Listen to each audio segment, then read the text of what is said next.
Assalamualaikum warahmatullahi wabarakatuh. Halo semuanya guys, kembali lagi bersama saya, the one and only, waduh, Irham Rio Budiaji di video belajar musik. Dan kali ini kita akan membahas tentang yang namanya ensemble musik. Oke, kalau dalam sejarah nih teman-teman, tapi tunggu dulu. Sebelum itu, silahkan kalian untuk like, share, dan subscribe. Dan juga follow saya di @irham_aji. Saya ada di Instagram. Kita bisa diskusi-diskusi tentang materi seni budaya kelas 7, 8, 9, 10, 11, dan 12. Khususnya tentang musik ya teman-teman. Karena ini juga salah satu request dari kalian. Bagi kalian yang masih bingung dengan materi-materi seni budaya sudah saya sampaikan, boleh di request dan boleh banget, dan nanti akan saya buatkan videonya. Silahkan kalian untuk request materi seni budaya khususnya musik ya teman-teman. Dan sebelum kita masuk ke videonya, sebelum kita masuk ke dalam materi ensemble musik kali ini, kita lihat intronya dulu guys.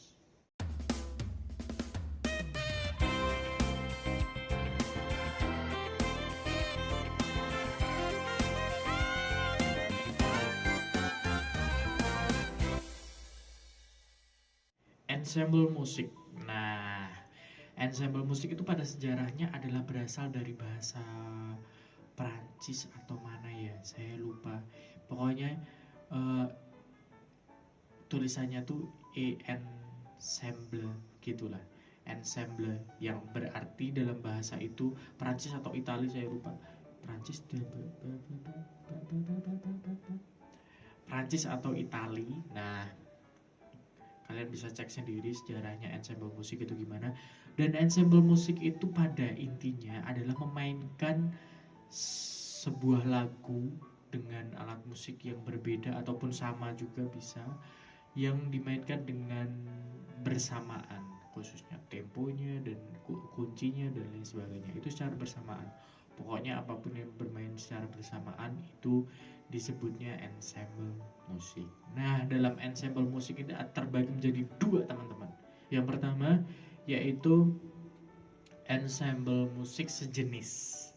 Yang namanya ensemble, namanya saja sudah ensemble musik sejenis. Artinya ada satu jenis alat musik itu dimainkan secara bersama-sama, satu jenis. Kemudian ada juga ensemble musik campuran. Nah, campuran itu berbagai alat musik yang dimainkan secara bersama-sama. Contohnya band, chamber, orkestra, akustikan, dan lain sebagainya. Nah, tapi alat musiknya terbagi juga menjadi tiga teman-teman. Ada alat musik alat musik melodis, ritmis, dan juga harmonis.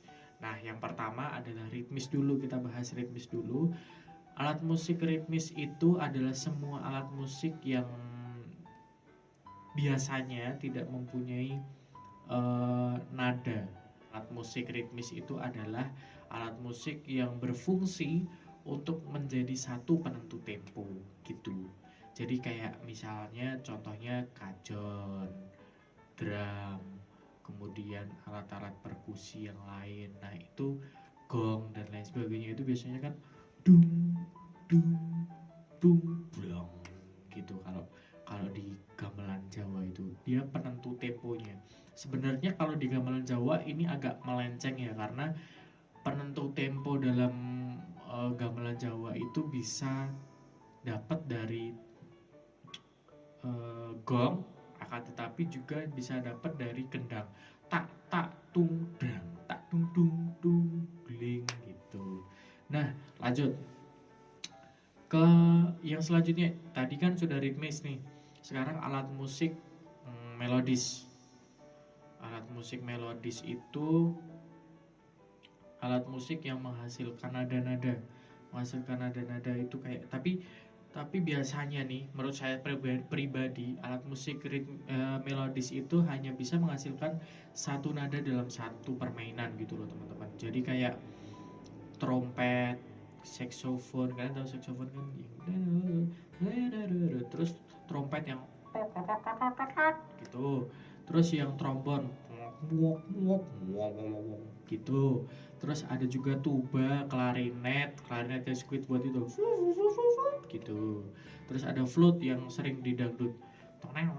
Enggak gitu, itu suaranya gitar. Oke, lanjut. Paham ya tadi yang melodis, ritmis sudah, melodis sudah, harmonis. Nah, harmonis itu biasanya adalah sebuah alat musik yang kalau menurut apa namanya Mbah Google itu bilangnya, kalau menurut teori nih ada itu adalah campuran, jadi bisa berfungsi sebagai melodi akan tetapi juga bisa berfungsi sebagai penentu tempo. Nah, dalam hal ini yang menurut teorinya itu bisa piano, gitar itu kenapa bisa jadi penentu tempo? Wait. Nih, misalnya saya main gitar nih. Ini gitar ya, bukan biola ya.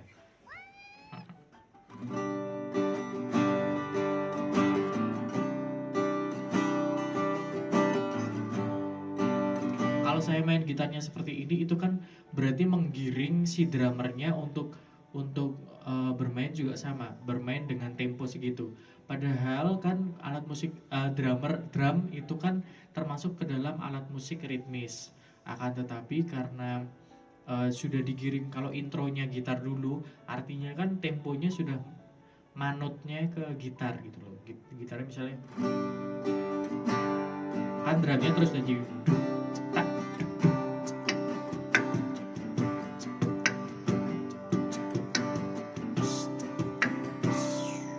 kan harus gitu. Kalau drumnya menciptakan tempo sendiri akan nggak nyambung loh.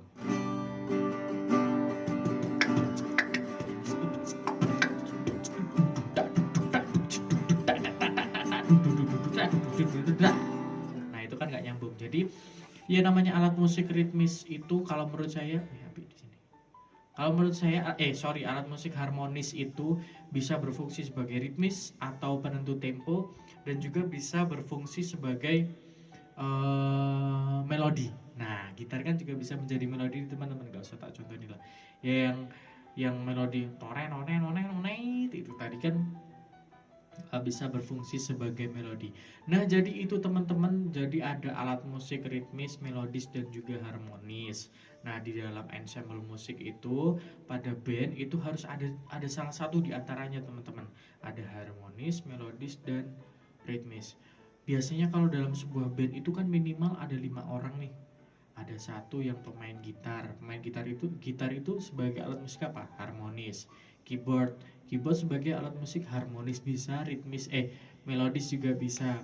Nah, kemudian juga ada misalnya saxophone. Misalnya kan band-band sekarang itu kan pakai saxophone gitu. Iya nggak sih? Ya, iya aja lah. Ada saxophone, kemudian ada drum itu alat musik apa? Ritmis. Kemudian ada vokal juga termasuk ke dalam alat musik melodis. Bukan alat musik melodis sih sebenarnya, cuman vokal itu berfungsi sebagai melodi, sebagai nada-nadanya. Dan vokal itu hanya bisa memainkan satu kan, kalau satu orang itu cuma satu gitu loh, bukan satu orang 5 suara gitu kan, enggak. Nah, itu aja video kali ini tentang ensemble musik terbagi menjadi 2, sejenis dan juga campuran. Contohnya kalian bisa cari sendiri contoh ensemble musik campuran dan juga ensemble musik apa tadi, sejenis. Nah, itu kalian bisa cari sendiri. Silahkan kalau kalian ada pertanyaan silahkan tulis di kolom komentar, dan jangan lupa untuk presensi di link deskripsi yang sudah saya sediakan, karena pasti bisa, karena sudah saya cek berkali-kali itu bisa linknya. Silahkan untuk di situ presensi di situ, jangan di kolom komentar, karena kalau di kolom komentar itu saya nggak baca kalau untuk presensinya, karena kan ribet banget nih lihat kolom komentar terus nulis ini hadir itu kan ribet. Jadi mending kalau di link deskripsi yang sudah di deskripsi yang sudah saya taruh link di situ, link untuk presensi. Jangan lupa untuk like, share, dan subscribe, dan juga follow saya di @irham_raji. Saya ada di Instagram. Kita bisa diskusi dan kalian bisa request materi seni budaya kelas 7, 8, 9, 10, 11, dan 12 tentang materi seni budaya ataupun materi musik khususnya musik, ataupun kita bisa bincang-bincang mengenai permusikan duniawi. Stay healthy, tetap di rumah, dan kalau harus berpergian ya kenakan masker, cuci tangan, rajin cuci tangan, menjaga jarak satu dengan yang lainnya, akan tetapi lebih nyaman di rumah saja teman-teman, supaya pandemi ini segera berakhir dan kita bisa memulai pembelajaran seperti biasa, seperti dulu lagi. Karena saya tahu kalian sudah rindu sekolah dan saya sudah lupa caranya mengajar. So see you, karena masih banyak video-video dan juga materi-materi seni budaya yang akan saya sampaikan melalui video channel YouTube ini. So see you on the next video. Assalamualaikum warahmatullahi wabarakatuh. Bye bye guys. Ciao.